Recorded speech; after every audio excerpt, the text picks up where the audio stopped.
Did you know that Sweden recycles 99% of all their waste? They only put 1% in a rubbish heap, as they would call it. You know, learning about another country can really broaden your horizons. It helps you see what other countries do that maybe would be beneficial if we do them in America. Or it helps you see a different government and how it functions, and make you more grateful for what we already have here in America. It can give you a better perspective of what really life is like there instead of just what you read about in books. My husband and I and our 3 younger kids had this opportunity to live in Sweden for 4 months while my husband taught. He was on sabbatical, and he taught at the Jönköping International School of Business in Jönköping, Sweden. And our eyes were really open to what it's really like in Sweden.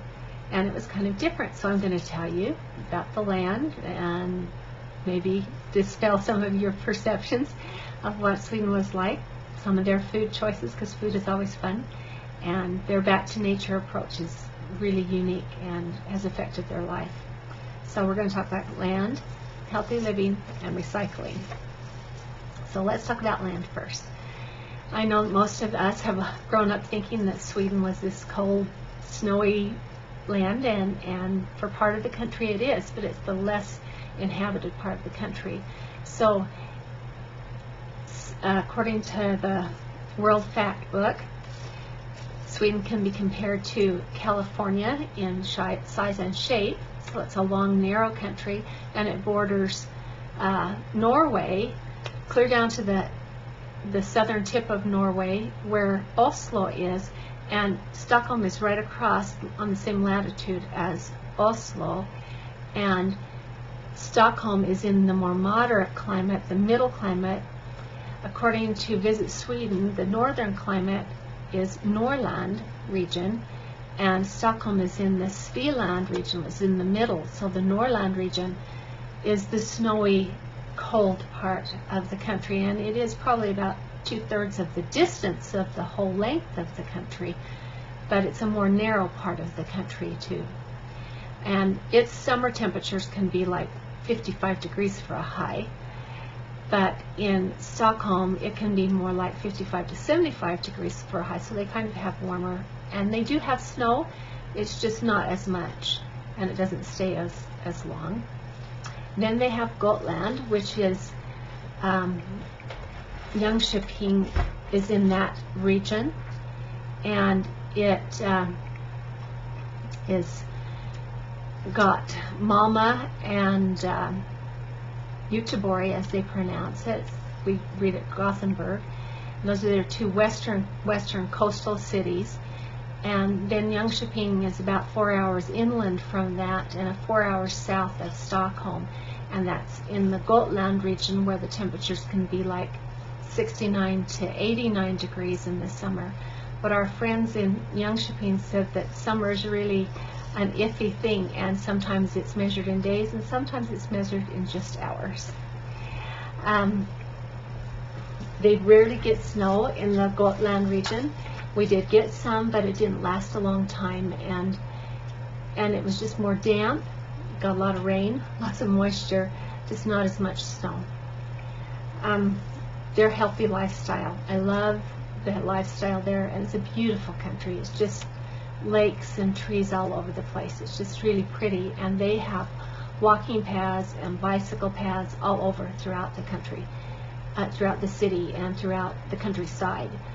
And our children went to the traditional Swedish school in Swedish, and they had an orienteering course about once a week or so, and they would take the kids out and teach them how to get along in the woods and to find wild mushrooms and to find their way around. And they take them for a week camping so that the kids that only live in the city have the opportunity to be out in nature some more. I really think that's really important. They ride the bus a lot. There's a train that goes on the country, and we rode that a few times, and we mainly rode the bus, and lots of people do ride the bus. They're really heavily used. And some people have cars, but they park their cars and don't take them out as much. We had friends that says, oh, we don't take it unless we're going to go out of town to visit our in-laws or something. Their eating's healthy. They have less high-fat, sugary kind of foods. They don't do dessert as much. They do love to have their candy. They have lots of little tiny candy shops all over, and they love their candy, but it's probably not as high-fat as what we would have, much more sugary kinds of things. We found out that they don't do gelatin, and they don't do Cool Whip. They don't do that manufactured stuff. First night we were there, we went to the grocery store to get something to eat, and we saw this clear plastic container that looked like something out of the deli. So I thought, oh, it's kind of white, pinkish with the chunks of red. That must be whipped cream and Jell-O. Well, that's good. We can eat that. We took it home, we dished it up, and we shoveled it in, and it was not Jell-O and whipped cream. It was kind of a relish. It's called rotbet salad, red beet salad, and it was mayonnaise and big chunks of pickled beets. That's quite a great story for our family. They have what they call lingonberries. They're very similar to cranberries, but they're smaller, so they have that really tart red flavor and taste. And I used them when it came Thanksgiving time to make cranberry salad because I wanted to have our traditional food, and I used lingonberry jam. Had to go to the Asian market to get Jell-O because they don't do gelatin, and they don't have gelatin in their yogurts either. So yogurt is not in a container with any kind. It pours out of like a milk carton, and you pour it on your cereal. And cold cereal is just milled grains, and they're not sugared or baked or cooked at all. That's muesli is what they have. I really like that. They have fewer mixes. They don't do the processed food kind of thing like we do. They have a few now, but not as many. I had to tell you a story about our friend that had a son who went to Utah on his mission.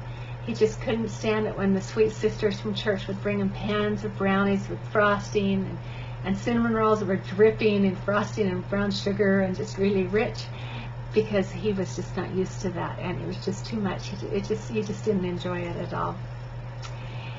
Their country is much more concerned about their consumption of sugar. According to the local, a newspaper recently had an issue about saying that in Sweden they consume about 10% of their caloric intake in sugar. But you know, in America, according to Fox News, Americans consume about 25% of their caloric intake in sugar. Okay, the recycling. They are very health conscious and nature conscious, and want to preserve nature and treat it and be good stewards. And according to the official website of Sweden, they do 99% recycling and 1% in their rubbish heap. How do they do that? Well, 50% of it is burnable. And as they burn it, they harness all the energy from it burning and turn it into energy to run their garbage trucks. They have recycle stations close, within 300 yards or something of all the residential areas, so it's really convenient. They encourage a lot of composting of your regular kitchen scraps and stuff, and then they grow gardens with that. And they import waste so that they can burn it, so they can have more energy, so they can run their garbage trucks. So they import 700,000 tons of waste to recycle. They get some metal out of that, they get some china or porcelain or tiles or anything that's in there, they sift that out and use that in their roads. They grind it up and make it in their roads. So 1% is in the rubbish heap, but the rest of it is really well used. So we've talked about their lifestyle, their exercise, their food choices, regions, their recycling.